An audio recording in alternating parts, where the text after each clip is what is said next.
tout à l'heure. Mais par exemple, sur la question de la jizya, le fait de confondre la lettre coranique avec l'interprétation que les fuqaha en fait est problématique.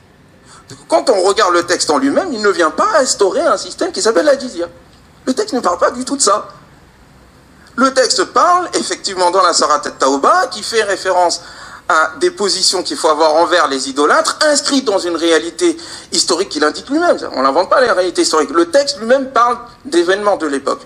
Et ensuite, on en tire des principes qui sont peut-être valables ou pas, ça à chacun de voir. Mais la notion de jizya parle, dans le cadre du combat, qu'il faut mener face à des ennemis qui nous attaquent, parce que le passage précédent dit, ce sont eux qui ont commencé et qui ont essayé d'expulser le prophète. Et toute la question, c'est jusqu'à quand dure le combat? Pas jusqu'à les sacrifier et les tuer, pas jusqu'à les convertir, jusqu'à ce qu'ils capitulent. C'est même pas une invention coranique, ça. La notion de jizya n'est pas une notion islamique. C'est une notion politique. C'est-à-dire, je fais la guerre contre quelqu'un, est-ce que je veux le tuer ou je veux le soumettre? Est-ce qu'il capitule? Quel est le signe de sa capitulation? Il paye l'impôt et il dépose les armes. Le propos coranique est là. Les fuqaha en ont fait ensuite une institution, l'institution de la jizya. Mais ça, c'est dû à l'impérialisme de l'époque. Bon, bah, le roi avait intérêt à mettre en place cela, parce qu'il y avait des impôts quand même à relever. Il y avait des pépettes dans l'affaire. Excusez-moi le mot. Donc, le chercheur doit être capable de faire la distinction entre l'interprétation, d'une part, et le contexte sociologique, politique et idéologique qui est porté, et d'autre part, la référence, et faire un aller-retour entre les deux. Sans pourtant dire aussi que ce que dit la révélation est absolu, à part s'il est croyant, ou ce qu'il tire d'enseignement de la révélation est absolu. Cela est sujet à question. Alors, frères et sœurs, on se retrouve pour cette deuxième vidéo de la journée. Nous sommes donc toujours mercredi 7 mars, il est à présent 17h26. Alors, frères et sœurs, nous allons nous intéresser, comme vous avez dû probablement et logiquement le voir dans l'introduction, au prédicateur, à l'islamologue Ousmane Timéra, qu'on ne présente malheureusement plus. Alors, il y a une chose qui me semble tout à fait important de dire et de souligner, c'est que Ousmane Timéra, tout comme Mohamed Bajrafil et tant d'autres, sont des prédicateurs, ce sont des prédicateurs du système qui ont une particularité qui ont une particularité par le fait, en tout cas concernant Ousmane Timéra, c'est patent, que celui-ci est extrêmement ambitieux. Que celui-ci est à l'image un petit peu de Tariq Ramadan, même s'il doit revoir ses prétentions un petit peu à la baisse, compte tenu, évidemment qu'on n'a pas affaire à la même stature pour des raisons évidentes, d'éloquence, d'origine, malheureusement, de présentation par ailleurs, mais celui-ci a manifestement une ambition, je veux dire, aussi longue que ses chicots, quoi. Je veux dire, c'est quelqu'un que, bon, c'est pas tant, parfois même il s'en cache même pas, il est extrêmement ambitieux. Et c'est de l'ambition malsaine. Être ambitieux, c'est quelque chose de louable, à condition que cette ambition soit motivée pour des raisons qui ne soient pas en contradiction avec le Coran et la Sunna. Et moins encore, que cette ambition soit faite sur le dos du Coran et de la Sunna, en tout cas des musulmans et des musulmanes. Et malheureusement, c'est le cas. À l'image de Tariq Ramadan, celui-ci est imposé aux musulmans, à moindre mesure, bien sûr, que Tariq Ramadan pour des raisons évidentes. Il fait ses classes, hein, il fait ses classes, mais on voit bien que, bon ben, on le présente aujourd'hui comme un islamologue, le Monde lui a accordé quelques pages, machin, il est écouté par des non-musulmans qui l'invitent ici et là. Bon voilà, on voit qu'il y a quelque chose quand même qui veut se créer et qu'ils y vont évidemment à tâtons, ce qui est normal. Alors, Et par ailleurs, lui-même se dit élève de Tariq Ramadan. Alors, il n'a pas dit un mot concernant ces histoires de viol, mais lui-même se dit grand admirateur de Tariq Ramadan. C'est même son élève. Il se présente comme étant son élève. Alors, ce qui est très important de dire et de souligner, c'est que l'idole faite de date, qu'elle soit faite de date ou qu'elle soit faite de la connerie de l'homme, l'idole doit être renversée avant même qu'elle ne soit adorée. L'idole doit être renversée, doit être détruite avant même qu'elle ne soit adorée. Lorsque on nous construit, on nous fabrique des idoles, il faut impérativement, avec les moyens que Dieu nous donne, avec les moyens que Allah nous donne aujourd'hui, c'est-à-dire cet Internet qui nous permet aujourd'hui de pouvoir nous exprimer librement et d'avoir été au contact avec les gens, chose qui n'existait pas il y a 10-15 ans, ça n'existait pas. Moi, je suis très bien placé pour savoir, vous étiez boycottés, vous n'existez pas. C'est eux qui avaient les librairies dites islamiques, elles sont entre leurs mains, les maisons d'édition islamiques, elles sont entre leurs mains, le Bourget, les conférences, etc. Tout ça, c'est entre leurs mains. C'est-à-dire qu'à l'époque, lorsque vous avez des choses à dire, à contester, vous ne pouvez pas. À moins d'avoir un peu d'argent et de louer éventuellement une salle, quoique, c'était aussi assez difficile pour d'autres raisons, vous pouvez pas. Vous êtes obligé voilà. Sinon que d'aller dans la conférence et de vous lever pour dire que. Sinon, vous pouvez pas. C'est sur ce monopole de l'information, comme les médias aujourd'hui. À l'époque de TF1, etc., les chaînes, ils disaient tout et n'importe quoi. Aujourd'hui, ils sont en difficulté, tout le monde le sait. Pourquoi? Parce qu'il existe Internet. BFM dit...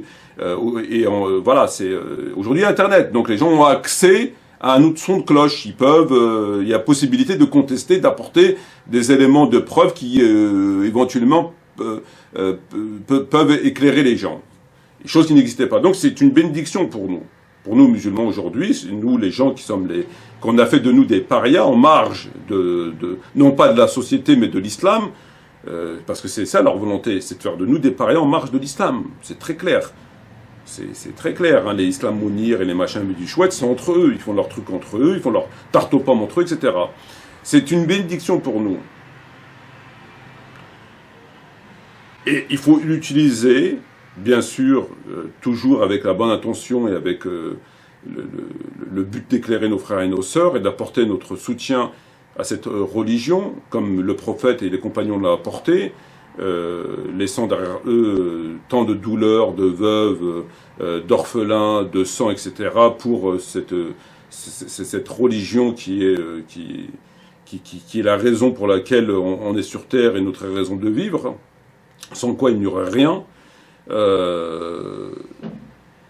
Il faut impérativement l'utiliser pour faire ce travail de renverser les idoles avant même que celles-ci soient adorées par les gens.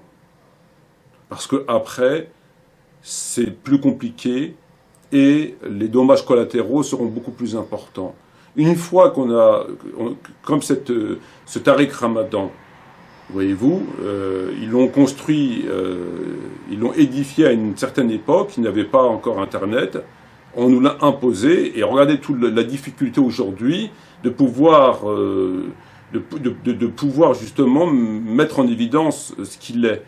Alors que ce sont des choses qui sont, ma foi, c'est assez simple, quoi, pour le découvrir, c'est prenez un livre, regardez ce qu'il raconte, bon voilà, quoi, je veux dire, il n'y a pas besoin de sortir de la salle pour le savoir, quoi, c'est. Mais, parce que l'homme est ainsi fait, l'homme est malheureusement ainsi fait. Et ces chiméras et ces gens qu'on veut nous imposer à tâtons, ce sont des espèces d'idoles qu'on veut imposer aux musulmans à travers le média, à travers les médias, à travers la télévision, à travers leur soi-disant conférence devant un panel d'apostats et d'ignards, et qu'on veut faire briller afin qu'elle soit... que les gens se tournent vers elle, telle la Kaaba, telle une idole, et que voilà, ça devient des gens qu'il faut écouter, qu'il faut à ne pas toucher, à ne pas critiquer. Parce que l'homme est comme ça. que ce soit Kardawi, Ramadan ou d'autres savants, machin, etc., à moindre mesure bien sûr, mais l'être humain est comme ça. Et donc il est important pour nous musulmans de détruire l'idole avant même qu'elle soit imposée aux gens, qu'elle soit adorée, avant même qu'elle le soit, pour éviter justement des victimes, tout simplement, ne serait-ce que pour éviter des tas de victimes. Et donc il faut faire le travail aujourd'hui. Il y a des prédicateurs du système qui, ma foi, ne sont pas plus ambitieux que ça. Hein. Leur petit billet leur suffit. Puis bon, voilà, ils font leur job, machin, etc. Leur baratin, leur islam apolitique laïque. Bon, voilà quoi. Bon, en même temps, ils n'ont pas trop la carrure pour. Et puis, vous avez d'autres qui sont très ambitieux. Parmi ceux qui sont très ambitieux, vous avez Bajrafil, vous avez Timera, vous avez des Islami Ibn Ahmed, etc. Et qui n'attendent que ça. Qui n'attendent à ce qu'on les mette sur un piédestal et qu'on les fasse passer pour, voilà, le machin, etc., etc. Bon. Et Timera est évidemment dans cette volonté d'être un espèce de Tariq Ramadan. La nature a horreur du vide. Alors, il a fait une intervention, frères et sœurs, qui a pour titre, sur YouTube, « Question sur le réformisme musulman ». Question sur le réformisme musulman. Et à la 6e minute 25 secondes, on l'entend évoquer la question de la jizya, présentée comme l'impôt de capitation dans la sourate At-Tawbah, sourate 9, verset 29. Et donc on a entendu ses propos, on l'a écouté, on a entendu ses propos, et ce qui est extraordinaire, c'est que celui-ci ne se casse même plus la tête à essayer, éventuellement, de trouver des éléments de réponse qui peuvent reposer, en tout cas partiellement, sur un verset ou sur un hadith, pour réfuter une vérité qui, de toute évidence, le dérange, comme toutes les vérités qui le dérangent, que l'on connaît du discours musulman. Celui-ci est, encore une fois, laïque, etc. On ne présente plus. C'est pareil que Tariq Ramadan, c'est la même merde. C'est exactement la même chose. Et donc, il se casse même plus la tête pour se dire, tiens, je vais quand même construire un mensonge qui reposerait éventuellement sur tel verset, avec tel hadith, en ajoutant un peu de sel, un peu de poivre, et je servirai la soupe aux plus crétins, aux plus crédules. Non, il se casse plus la tête. Il nous a évoqué la question de la jizya, de l'impôt de capitation, sourate 9, verset 29, où nous sortons une histoire qu'il a purement et simplement inventée. C'est une histoire inédite. Ce qu'il nous a dit dans cet extrait n'a jamais existé avant lui et n'existera probablement jamais après lui. Il l'a inventé. Ce monsieur il invente des éléments de réponse face à des vérités. C'est quand même incroyable. Voilà à qui on a affaire. Il n'hésite pas à inventer. Il invente, effectivement, il invente. Et ensuite, il va critiquer les fuqaha pour faire leur reproche que c'est les fuqaha, finalement, qui se trompent. C'est les fuqaha qui, nous dit-il, ont fait une institution pour les pépettes. C'est les fuqaha. Ils ont présenté la jizya comme une institution parce que le roi, les pépettes, etc. Alors qu'en vérité, c'est lui qui invente. Il a inventé une histoire. Il a inventé une histoire. C'est aussi simple que ça n'existe pas. Alors, il n'en est pas à son premier coup. Pardonnez-moi, je vais recharger la batterie de la caméra.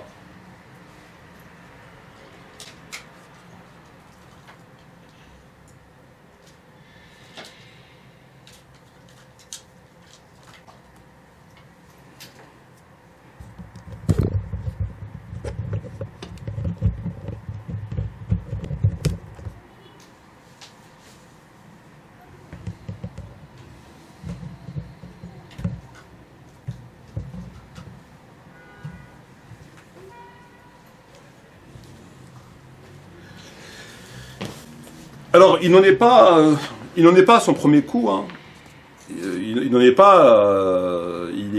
Ça lui arrive assez souvent que d'essayer d'imposer ce qu'il a imaginé, ce qu'il a inventé. Il avait fait une vidéo dans laquelle il expliquait que la peine du voleur, finalement, c'était pas la peine du voleur pour les musulmans.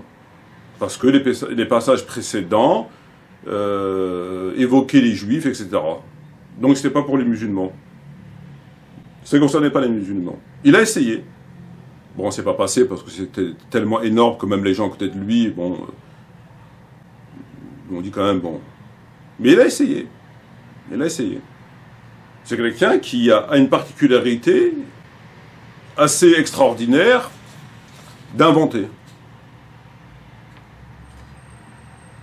Voilà, il invente. C'est aussi simple que ça, il invente. Et là, il nous a inventé une histoire de jizya. Comme vous l'avez écouté, comme vous l'avez entendu, il nous a inventé une histoire de jizya qui n'est pas une institution, qui finalement est dans l'affrontement avec des adversaires, nous dit-il, qui nous attaquent. Ce sont les adversaires qui attaquent les musulmans, parce qu'il faut voir le passage précédent. Il nous parle du passage précédent. Donc ils ont fait sortir le prophète de chez lui.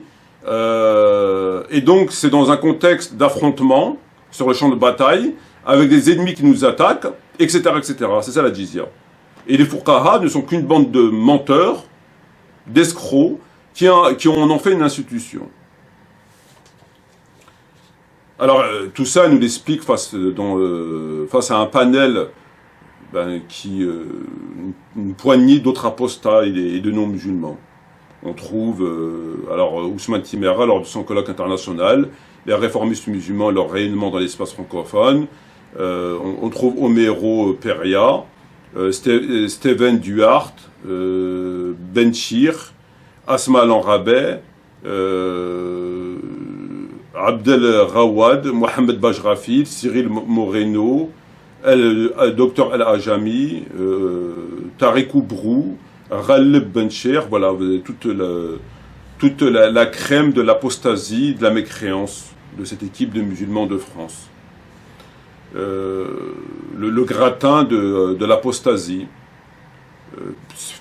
C'est un peu comme si Tintin parlait à Milou, quoi. Voilà, en fait c'est ça, c'est un peu comme si Tintin parlait à Milou.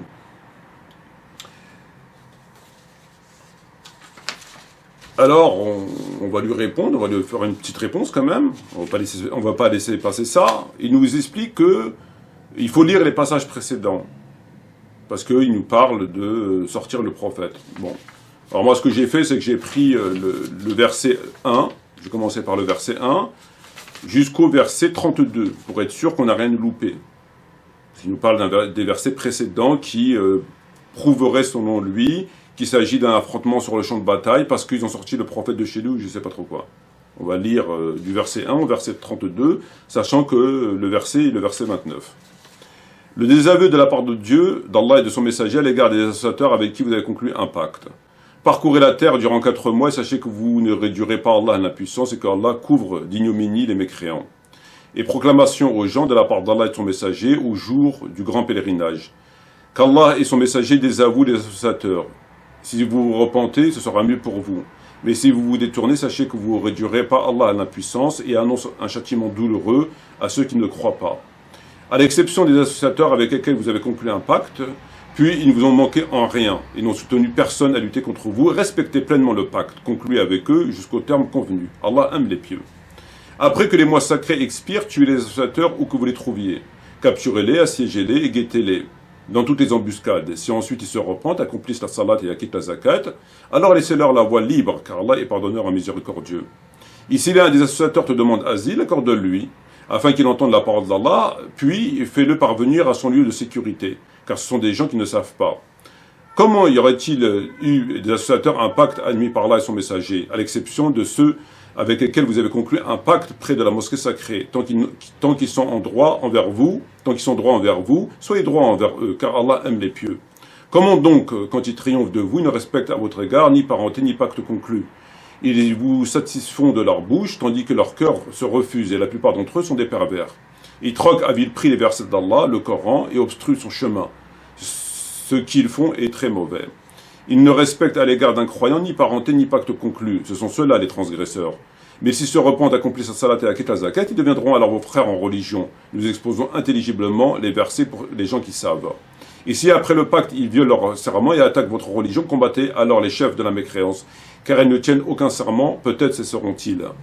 Ne combattrez-vous pas les gens qui ont violé leur serment et qui ont voulu bannir le messager, alors que ce sont eux qui ont attaqué les premiers, et vous le redoutiez, car Allah est plus digne de votre crainte si vous êtes croyants.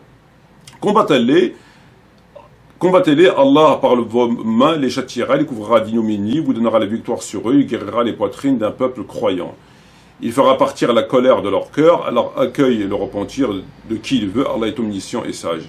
Pensez-vous que vous serez délaissés cependant qu'Allah n'a pas encore distingué ceux d'entre vous qui ont lutté, qui n'ont pas cherché d'alliés en dehors d'Allah et son messager, et les croyants. Et Allah est parfaitement connaisseur de ce que vous faites. Il n'appartient pas aux associateurs de peupler les mosquées d'Allah, vu qu'ils témoignent contre eux-mêmes de leur mécréance, voilà ceux dont les œuvres sont vaines, et dans le feu ils demeureront éternellement. Ne peupleront les mosquées d'Allah que ceux qui croient en Allah et au jour dernier accomplissent la salat, acquittent la zakat et craignent Allah. Il se peut que ce soit là le nombre de bien guidés. Ferez-vous de la charge donnée à bord aux pèlerins et d'entretenir la mosquée sacrée, des devoirs comparables au mérite de celui qui croit en Dieu au jour dernier, élu dans le secteur de Dieu. Ils ne sont pas égaux près d'Allah et Allah ne guide pas les gens injustes. Ceux qui ont cru, ont immigré et ont lutté par leur bien, leur personne dans le sentier d'Allah, ont plus au rang auprès d'Allah, sont eux les victorieux. Leur Seigneur leur a annoncé de sa part miséricorde et agrément, les jardins où il y aura pour eux un délice permanent, où ils demeureront éternellement, certes auprès d'Allah, une énorme récompense. Ô vous qui croyez, ne prenez pas pour alliés vos pères et vos frères, ils préfèrent la mécréance à la foi, et quiconque parmi vous les prend pour alliés, ce sont ceux-là les injustes. Si vos pères et vos enfants, vos frères, vos épouses, vos clans et vos biens, que vous craignez et le négoce dont vous craignez le déclin, et les demeures qui vous sont agréables sont plus chers que Allah et son messager, la lutte dans le sentier de Dieu, vous attendez à Allah fasse venir son ordre, et Allah ne guide pas les gens pervers. Allah vous a déjà secouru à maintes endroits, et rappelez-vous le jour de Hunayn, quand vous étiez fiers de votre grand nombre, et que cela ne vous a servi à rien, la terre malgré son étendue, vous devint bien étroite. Puis vous avez tourné le dos en fuyard. Puis Allah fit descendre la quiétude, la sakina sur son messager et sur les croyants, il fit descendre les troupes d'anges, que vous ne voyez pas, et châtia ceux qui ont mécru, telle est la rétribution des mécréants. Et après cela, Allah accueillera le repentir de qui il veut, car Allah est pardonneur et miséricordieux. Ô vous qui croyez, les associateurs sont qu'impureté, qui ne se rapprochent plus de la mosquée sacrée, et après cette année-ci.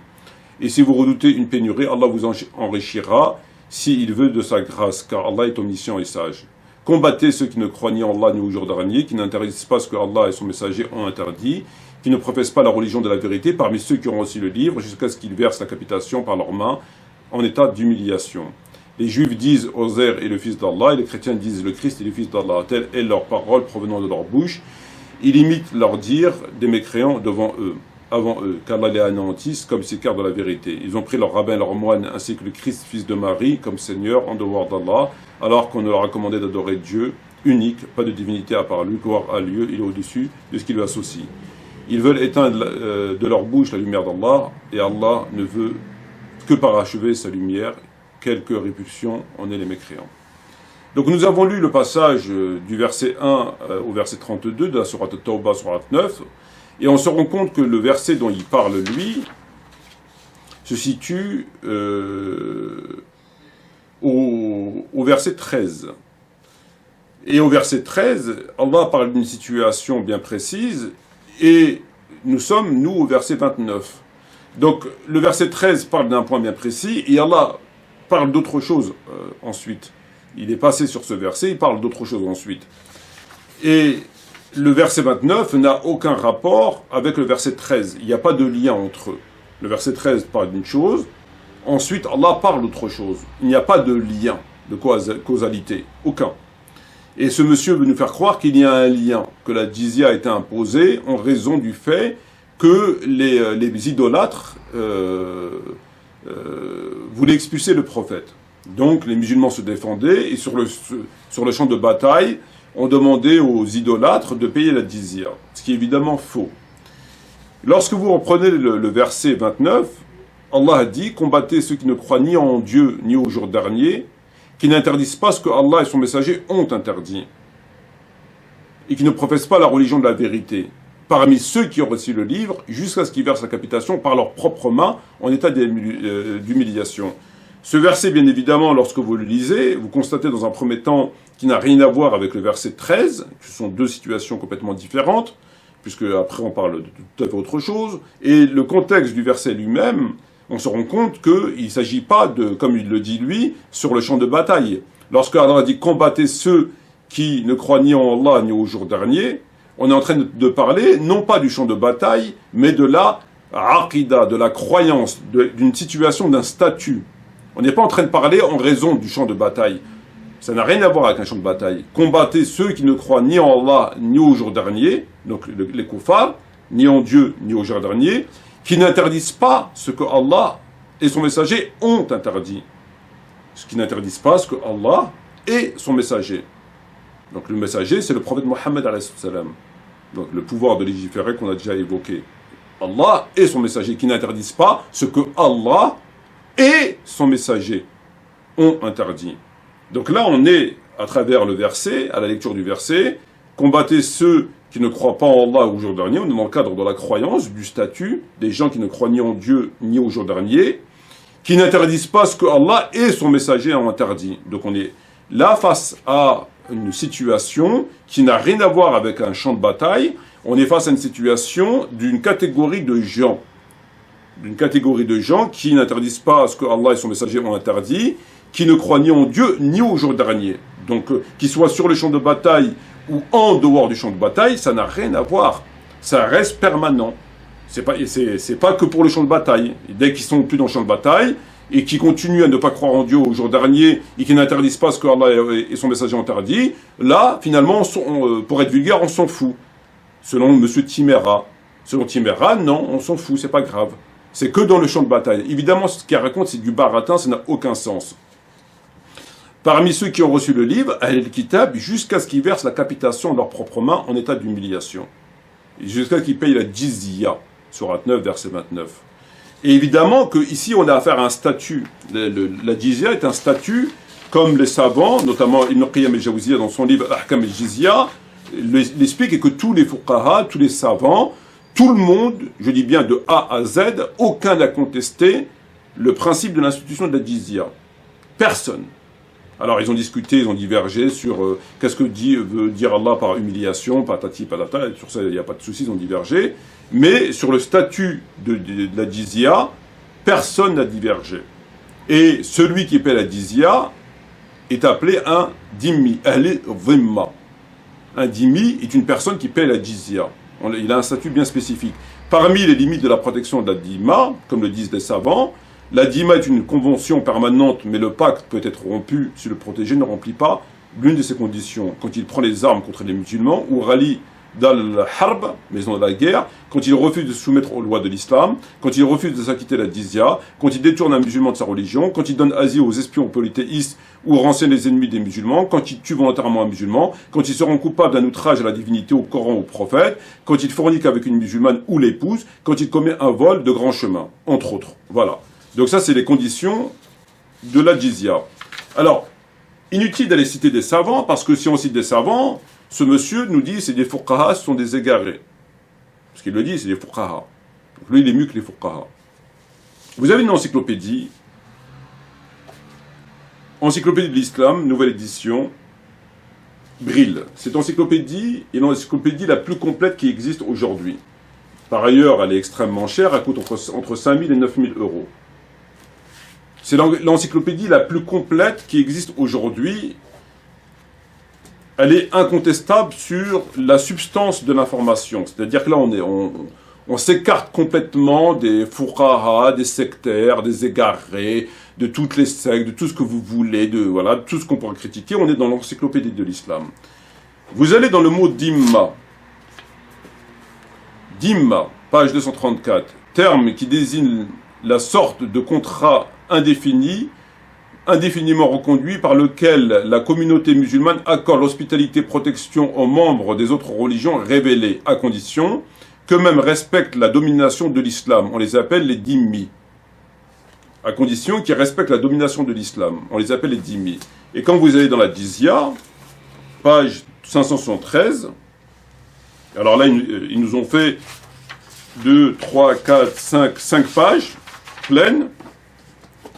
la jizya, impôt de capitation dont le droit musulman traditionnel frappe les non-musulmans des États musulmans. L'histoire des origines de la jizya est extrêmement complexe pour les trois ordres d'oraison, etc. Donc là, il vous explique tout ce que c'est la jizya.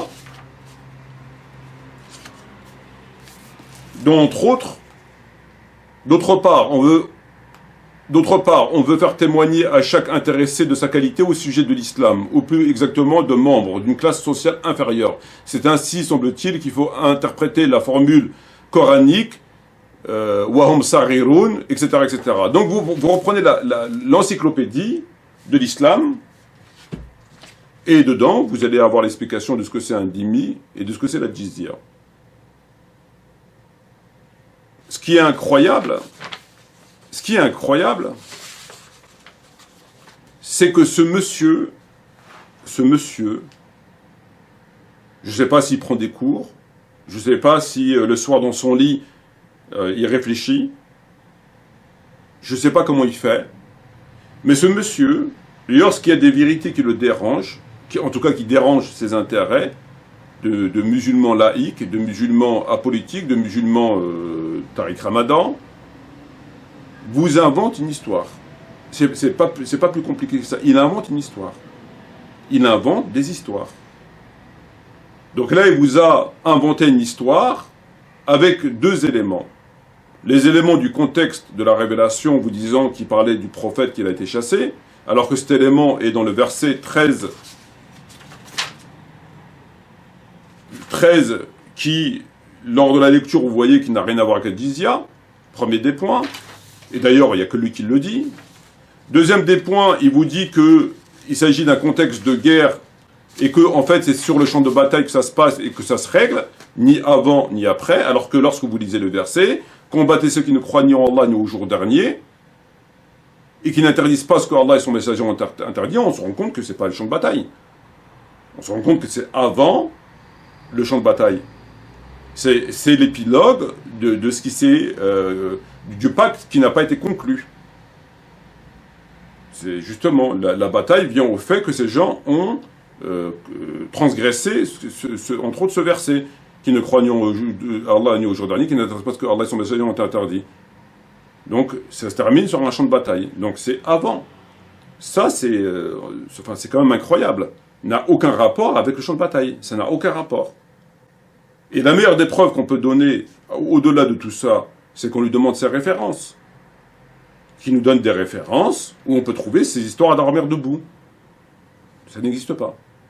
Ça n'existe pas. Il l'a inventé. Au point que même l'encyclopédie de l'islam, une encyclopédie islamique, vous dit qu'un dhimmi, c'est quelqu'un qui paie la jizya, et que, etc. Et vous dit ce que tout le monde sait. Que personne n'a jamais contesté. Alors Tariq Ramadan, lui, il a contesté autrement. Lui, il a dit que c'était une espèce de TVA. Il a dit que la jizya, dans son livre qu'il a coécrit avec un communiste, il a dit la jizya, c'est un impôt que les non-musulmans, ils n'ont pas les gens du livre, ce qui est déjà un mensonge, que les non-musulmans payent à l'État musulman pour qu'on les protège et qu'ils ne participent pas à l'effort de guerre. C'est juste une taxe. Comme à l'époque en France, comme ça a pu se faire dans différents endroits de la planète. C'est juste une taxe, c'est-à-dire que je viens, je vous dis, bon, écoutez, voilà, je vous donne temps, et puis vous me protégez, puis moi je fais ma vie, je fais ce que je veux, je fais le haram, je fais tout ce que je veux, etc. Voilà ce qu'a dit Tariq Ramadan. Ce qui est évidemment un mensonge. Alors, renseignez-vous, lisez-vous, documentez-vous, vous verrez ce que c'est la jizya, et ce que c'est les dhimmi. C'est pas très compliqué. Mais M. Timéra se permet d'inventer des histoires pour mentir sur le Coran, pour mentir sur leur prophète, pour mentir aux musulmans, face à une vérité qui dérange ses intérêts. Et là, encore une fois, le panel de Tintin et Milou, donc de ce monsieur Homero Peria, de ce Mohamed Bajrafi, de ce Benchir, de Doubrou, tous ces gens qui font partie de ce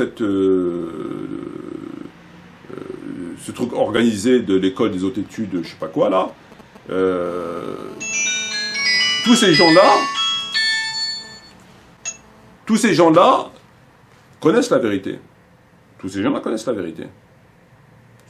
Tariq Oubrou, c'est ce que c'est la jizya. Bajrafi, tout le monde connaît la vérité. Mais ils se taisent. Ils font comme avec Tariq Ramadan. Quand Tariq Ramadan venait mentir, il savait très bien qu'il mentait.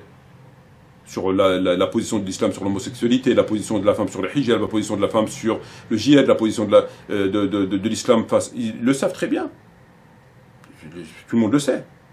Mais, comme leur intérêt était le fait d'imposer un discours, de l'idéologie, de la franc-maçonnerie, etc., on les laisse parler. Ils les laissent parler. Il n'y a personne qui va lui dire non, mais d'où vous sortez cette histoire-là de trucs, ça sort d'où ça? Ils les laissent parler. Ils font comme avec Tariq Ramadan. C'est exactement la même chose. Parce que quand ils vous font ces rencontres-là, en vérité, c'est quoi? C'est quoi ces rencontres? Vous croyez que c'est pour éclairer les musulmans à la manifestation de la vérité? Mais pas du tout. C'est juste de donner un haut-parleur à des apostats, des hérétiques, que sont ces gens, pour imposer ces mensonges aux musulmans. Et après les diffuser, entre autres sur Internet et YouTube. C'est tout. Il n'y a pas de débat, il n'y a pas de contestation, ils le savent très bien. Personne ne va venir vous se présenter pour vous dire non, personne. Personne. Ils le savent très bien qui ment. Que son histoire, elle l'a sortie de nulle part, qu'il l'a inventé. Ils le savent très bien. Que ce qu'il a raconté, c'est du baratin. Qu'il n'y a pas de... Ce qu'il raconte, ça n'existe pas. Ils le savent très bien. Comme ils savent le reste. Que l'islam est une religion politique, parce que dans le Coran, vous avez des lois pénales, commerciales, civiles, etc. Que l'islam est une religion étatique, parce que... Ils le savent très bien, tout ça. Mais ils le savent très bien. Au moins autant que vous et moi. Mais leur but étant de faire croire qu'on donne la parole à des intellos, à des islamologues, qui vont venir nous expliquer ce que c'est l'islam, ce qu'on n'a pas compris, sans les interrompre. Aucunement. Pour pouvoir imposer ce discours mensonger aux musulmans. C'est tout. C'est pour ça qu'ils ne font pas de débat. C'est pour ça qu'ils ne font pas de confrontation. C'est pour ça. C'est pour ça qu'il n'y a pas de confrontation, il n'y a pas de débat. Voilà. Donc il nous a réduit la jizya à, finalement, à son histoire qu'il a inventée. C'est pratique, hein, ils ne se cassent plus la tête. Ils se cassent plus la tête, ils inventent. Tout simplement. En même temps, lui, avec tout ce qu'il a pu sortir, hein, lui, c'est carrément... les versets, c'est pas des versets, il n'y a pas d'abrogé dans l'islam, on peut fumer pendant le ramadan, enfin... lui, c'est carrément... C'est là toute la différence, et je terminerai là-dessus avec Tariq Ramadan. C'est que Tariq Ramadan, il faut lui reconnaître... Je vous donne un exemple. Vous prenez Dali Baker, Oubrou et tant d'autres. Lorsque vous allez leur parler de l'expansion de l'islam, ou Chimera, ils vont dire qu'il n'y a jamais eu d'expansion de l'islam. Que l'islam ne s'est jamais imposé par l'épée. Il n'y a jamais eu d'expansion de l'islam. C'est comme si on vous dit qu'il n'y a jamais eu d'Allemagne nazie. C'est comme si on vous dit que Hitler n'était pas antisémite. C'est pareil. Donc ils vont le dire. Ils vont le dire, ils vont même l'écrire. Tariq Ramadan, c'est pas ce qu'il va faire. Tariq Ramadan, il sait très bien qu'il ne peut pas contester une vérité historique qu'on trouve dans tous les livres et qui est connue de tout le monde. Il ne peut pas. C'est pas possible. À moins de ne pas craindre le ridicule. Qu'est-ce qu'il va vous dire? Dans son livre, il va vous dire il faut pondérer, je reprends ces termes, il faut pondérer grandement l'expansion de l'islam. Il faut la pondérer tellement grandement que finalement, lorsque il y a eu conquête par les musulmans de Médine à Poitiers, ça s'est fait parce que les gens étaient attirés par le comportement des musulmans. Donc, en fait, cette pondération était tellement importante, donc c'est plus une pondération. Après, un pondéré, c'est un acte qui est pondéré. On a un acte qui est pondéré. Là, on a on n'a pas d'acte. Enfin, c'est un truc de fou, quoi. C'est un truc de fou. C'est-à-dire que lorsqu'on dit qu'elle doit être grandement pondérée, c'est qu'on doit considérer que l'acte est plus grand que la pondération. Les effets de la pondération. Il y a l'acte et les effets de la pondération. Mais Tariq Ramadan va vous dire qu'on doit grandement pondérer l'expansion de l'islam, Et finalement, lorsqu'on l'écoute, on se rend compte que il n'y a plus d'acte. La pondération, les effets de la pondération sont plus importants que l'acte lui-même. Voilà, en gros, c'est ça. Et donc, il vous dit, il faut grandement pondérer l'expansion de l'islam. Pourquoi? Parce qu'il vous dit que, finalement, c'était des sociétés, des empires, machin, etc., qui vivaient sous des dictatures, et puis dès qu'ils ont vu les soldats de l'islam, les moudjahidines, etc., l'expansion de l'islam, ils se sont dit, tiens, finalement, pourquoi pas essayer? Ils attendaient à l'entrée des villes et des villages, et en leur disant, tiens, pourquoi pas essayer? Puis il y avait un ou deux illuminés qui, lui, n'étaient pas d'accord avec cette religion et qui avaient décidé de prendre les épées pour combattre les nouveaux conquérants. Mais bon, il a été vite mis aux arrêts, hospitalisé. Voilà, quoi. En gros, c'est ce qu'il vous dit, quoi. Voilà. Quand vous l'écoutez, c'est ce qu'il veut faire croire. Alors qu'en vérité, il n'en est rien. Et effectivement, il y avait des gens qui étaient intéressés par l'islam, ça, bon, sans doute bien. Mais il y a eu conquête. Je veux dire, les conquêtes, c'est les conquêtes. On ne peut pas revenir là-dessus, quoi. Donc voilà la différence avec Tariq Ramadan. Alors qu'eux, ils prennent les murs. Eux, ça ne les dérange pas. Ils n'ont pas peur du ridicule. Ils prennent tous les murs, eux. Ça ne les dérange pas. Dans la mesure où ils ne seront jamais confrontés face à leur père, face à des... Ils prennent tous les murs, ça ne les dérange pas. Il va vous dire qu'il n'y a pas d'abrogé dans le Coran. Il y a écrit nous abrogeons un verset. Il va vous dire non, il n'y a pas d'abrogé dans le Coran. Il y a écrit dans le Coran lorsque nous abrogeons un verset. Il y a écrit noir sur blanc dans le Coran, lorsque nous abrogeons un verset, ou nous le faisons tomber dans l'oubli. Lorsque nous abrogeons un verset. Il va vous dire qu'il n'y a pas d'abrogé. Ça ne le dérange pas, lui. Et ça ne le dérange pas, comme ça. Il ne craint pas que quelqu'un dans la mosquée lui dise, oui, mais dans le Coran, il y a écrit lorsque nous abrogeons un verset, sourate un tel, verset un tel. Comment tu nous dis qu'il n'y a pas d'abrogé? Parce que Dieu dit lorsqu'il dit nous abrogeons un verset.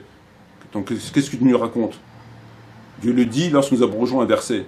Et toi tu nous dis il n'y a pas d'abrogé. Ben non, ça ne te dérange pas. Il sait qu'ils sont tellement à la ramasse qu'il ne se dit pas il y a quelqu'un qui va peut-être me dire ça ne te dérange pas. C'est comme le Mohamed Khattabi. Prendre la défense comme il le fait, ça ne les dérange pas. C'est du paranormal. Ça ne les dérange pas, c'est comme ça. Ça assomme, oui, c'est vrai, mais c'est comme ça. Contrairement à toutes les autres nations et à tous les autres peuples et peuplades, qui ont quand même un minimum de retenue. Voilà, dans la politique, lorsque quelqu'un est impliqué dans un truc louche, de mœurs ou je sais pas quoi, bon, ils prennent ses distances avec lui. Il est même plus invité. Il y a comme un genre de présentateur, d'animateur, comme Morandini, qui a été mis en quarantaine parce qu'il a eu des affaires. Oui, ils prennent ça, les koufars.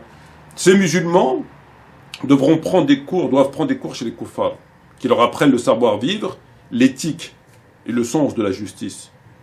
Aujourd'hui, le monde, il est inversé. C'est à ces musulmans d'aller chez les non-musulmans qui croient ni en Dieu, ni au Jourdain, ni au prophète Mohammed, ni au Coran, ni à rien. C'est à eux d'aller prendre des cours chez eux, qui leur apprennent un petit peu le bon comportement.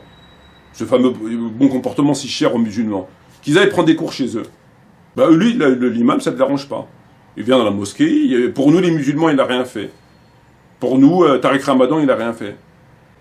Ne tombez pas dans le piège. C'est un piège. C'est comme ça. Ça n'existe nulle part ailleurs. Chez aucun peuple, aucune peuplade. Personne n'oserait venir tenir ce genre de propos. Comment? Il a rien fait. Il y a un dossier comme un bordel de merde.